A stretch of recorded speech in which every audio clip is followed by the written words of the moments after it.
Alors bonjour à tous, nous allons résumer le Tanya d'aujourd'hui, c'est la fin du Père 14. Après qu'on a dit que être tzaddik c'est un cadeau d'Hachem, c'est une neshama spéciale que Hachem fait descendre dans le monde, et que le travail de tout le monde c'est d'être un gibor, un homme fort qui va dominer ses pulsions, donc un Benoni, on va comprendre pourquoi, lorsque la neshama descend dans le corps, on la fait jurer, mais a priori on la fait jurer une chose qu'on appelle un pléonasme, parce que on fait jurer à la neshama soit un tzaddik et ne soit pas un rachat. Et la question, elle est, si on me fait jurer d'être un tzaddik, et donc effectivement je vais être un tzaddik, ça implique obligatoirement que je ne serai pas un rachat.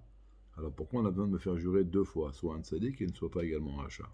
Et là, parce que être un tzaddik, comme on a dit, c'est pas évident, et c'est pas du tout dans la possibilité de chacun d'atteindre le niveau de tzaddik, c'est un cadeau, c'est comme être Cohen, comme on a dit hier.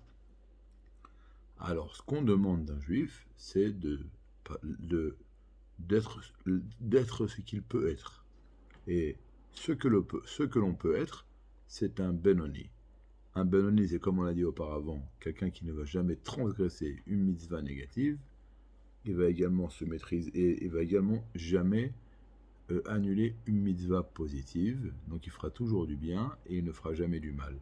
Quand on dit qu'il ne fera pas du mal, c'est avec tout ce que cela sous-entend, également des choses permises pour tirer profit de façon bestiale et animale, ça n'arrivera pas au Benoni. D'accord? Et a fortiori qui ne tombera pas dans l'interdit au sens propre du terme. Maintenant, dans le bien, il dit le bien en tov, il n'y a pas de bien si ce n'est que la Torah. Cela veut dire le Talmud Torah qui équivaut à toutes les mitzvot. Qu'est-ce qu'il dit par là? Vous savez, on dit qu'il y a beaucoup de mitzvot, beaucoup de péchés qui sont très très très durs à ne pas faire. Et un d'entre eux, c'est de ne pas annuler la Torah. Vous savez, ne pas annuler ne serait-ce qu'une seconde de Torah, dès qu'on a du temps libre, le mettre au profit de l'étude de la Torah, c'est quelque chose de très compliqué, c'est quelque chose de très très dur à accéder, à faire. Et on a dit dans le premier paragraphe du Tanya, dans le premier chapitre, que le Benoni, il ne tombe jamais dans cette faute-là de Bitul Torah, d'annuler la Torah. Parce que s'il va faire Bitul Torah, il ne sera plus un Benoni, il sera un rachat. Et bien que c'est une chose qui est très très très dure à accéder, eh bien, comme le Rabbi ramène au nom du Marachat, il y a des types de péchés sur lesquels il est écrit qu'un homme ne peut pas arriver à pas tomber dans ces péchés-là. Le Marcha dit un homme ne peut pas, mais un ange peut. Ok, mais on n'est pas des anges. Alors le Rabbi explique la phrase du Marcha, qui est il y a 1000 ans, comme un décisionnaire, le Marcha, qui explique la Gemara en long et en large. Alors le Marcha, il dit, donc un homme ne peut pas, mais un ange peut. Et le Rabbi explique ça veut dire quoi? Il y a des péchés qu'on peut pas y résister, c'est sans un effort supplémentaire. Mais avec un effort supplémentaire, avec une grande fatigue, on peut arriver même à ces péchés-là à ne pas les faire.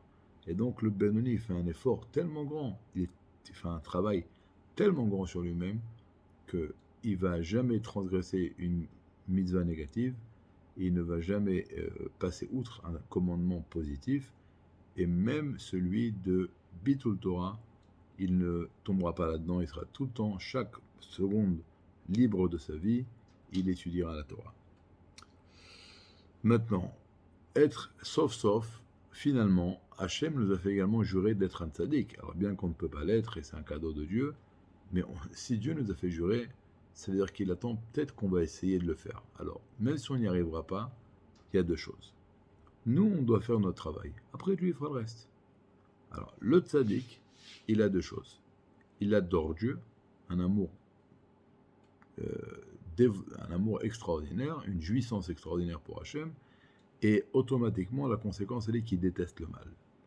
Alors donc, nous, quand on veut, entre guillemets, essayer d'accomplir le serment d'être un tzaddik, on doit travailler dans ces deux domaines.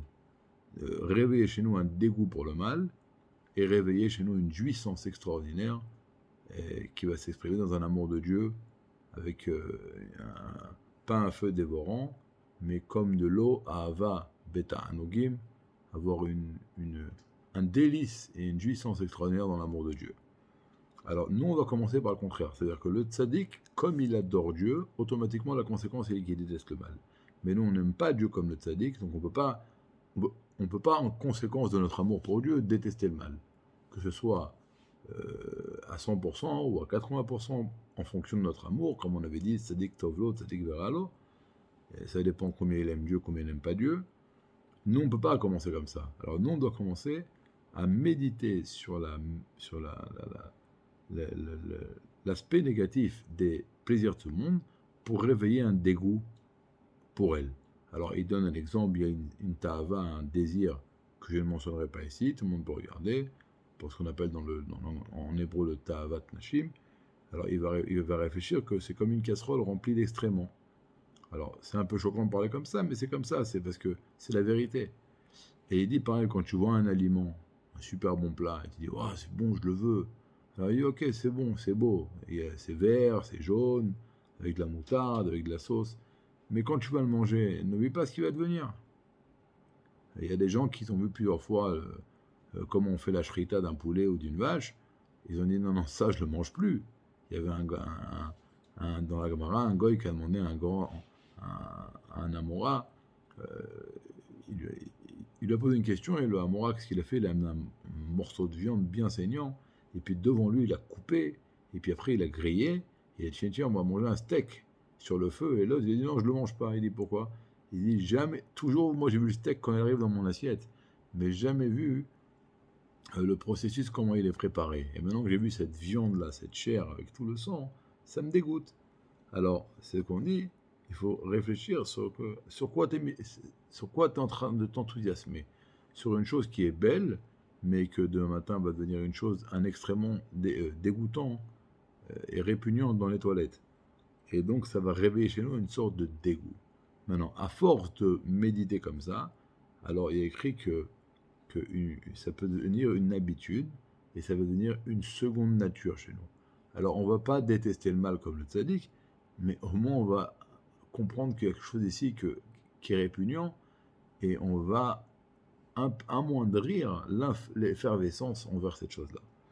Ce qui est maintenant de la deuxième chose, que le tzaddik il a un amour, une jouissance pour Akadosh Baruch Hu, alors on doit également essayer de méditer sur la divinité, développer un amour de Dieu qui va être un amour comme celui qu'avait Avraham Avinu, comme Ahava Beta Anugim, un amour, une jouissance dans la divinité. Alors, chouv, on ne va pas y arriver béhémet, ce ne sera pas non plus du mensonge complet, mais nous on doit faire ce que Dieu nous a demandé de faire, et Dieu fera ce qui est bon à ses yeux. Il peut avoir des fois, le Harizal, une fois il a vu un juif qui s'appelle le Midrash Moël, qui était un grand juif, et il s'est levé devant lui. Il a dit pourquoi? Il a dit dans sa neshama il y a une étincelle de Rabbi Pinchas Ben Yair qui a pénétré son âme. On dit que lorsqu'un homme fait un grand travail d'en bas, il peut mériter que Dieu va mettre dans sa neshama, qui va rester une neshama de Benoni, il va faire pénétrer une petite étincelle d'un neshama d'un tzaddik, ce qu'on appelle en hébreu le Ibur HaNeshamot. Et là, à ce moment-là, c'est pas que sa neshama va s'élever au niveau de tzaddik, mais c'est qu'il va également commencer à servir Dieu comme un tzaddik. Bon, ça ne peut avoir lieu que si je suis un Benoni qui ne transgresse aucune mitzvah négative, qui ne va jamais passer outre une mitzvah positive, et chez lequel c'est complètement exclu de faire le contraire de la volonté de Dieu. À ce moment-là, il va commencer à faire le travail d'essayer de développer un dégoût pour le mal et de réveiller une jouissance pour la divinité. Mais si on fait encore des péchés, on fait encore des bêtises, on ne peut pas commencer à réfléchir sur de détester le mal quand on le fait encore, et automatiquement on ne pourra pas développer une jouissance pour la divinité. En tous les cas, le sujet il est simple. Tzadik, on verra plus tard. Venons essayer d'être des bénonymes. On se rappelle, quand le Yetzirah nous demande de faire un péché, on lui dit, tu es en train de me proposer une chose, de me séparer d'Akadosh Baruch Hu. Et ça, je ne l'accepte pas. Parce que je suis un juif, j'aime Dieu, et je veux ne pas séparer de mon père. Comme le Admour Azaken a dit, un juif, ni il ne veut, ni il ne peut se séparer d'Hachem. Une très très bonne journée, remplie de lumière. Demain, on continuera Bezrat Hashem, que Hashem vous protège et que Dieu aujourd'hui nous aide à être des Benoni, ne serait-ce que 24 heures, de ne passer outre aucune mitzvah positive et de transgresser aucune mitzvah négative et de réveiller chez nous une jouissance pour Hachem et une sorte de dégoût et un sentiment de répugne et de mépriser tous les sujets matériels de ce monde. Enfin, pas eux-mêmes, mais la jouissance qui est à l'intérieur d'eux, à travers eux. Une bonne journée, que Dieu vous protège.